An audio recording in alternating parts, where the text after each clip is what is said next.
talking about, baby. Nice. Stories are everything. As Lisa Cron writes, story, as it turns out, was crucial to our evolution, more so than opposable thumbs.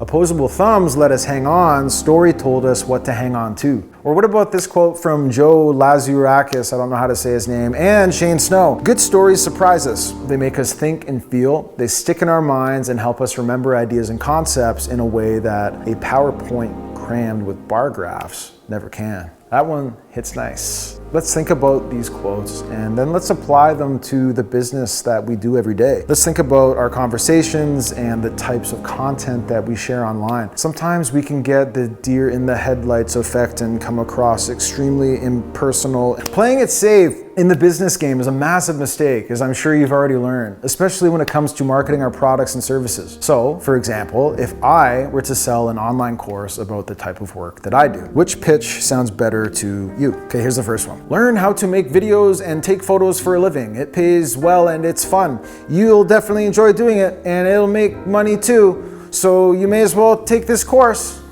So we got that, or what about this one? Hey, I'm Jay and I'm a videographer and photographer. You know, back in May, I had a horrible life-changing accident leading to a broken leg and some pretty intense surgery. Naturally, I began to panic. Oh no, I thought, what now? What about my business? How will I survive? Well, it turns out that I was just fine. And actually, my business continued to thrive. And I am going to give you the 3 secret weapons that allowed my business to earn profits while I was in bed recovering for 4 months.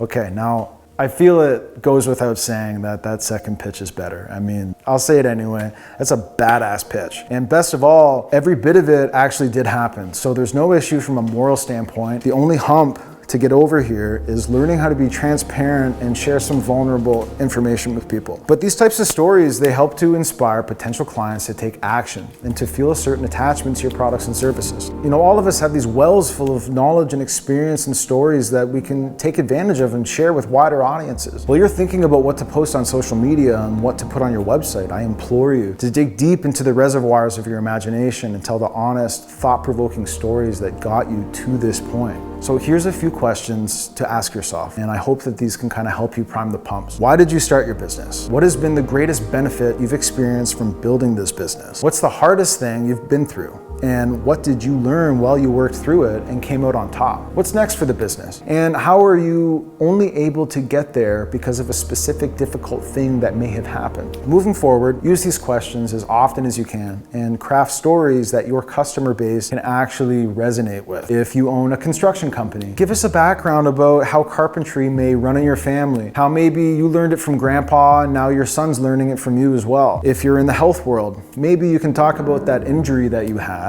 and it inspired you to become a chiropractor. You see, as humans, we long for meaningful connections. The better you can be at providing conduits for those connections, the higher quality your relationships with your customers will be, and it will pay you dividends for years to come.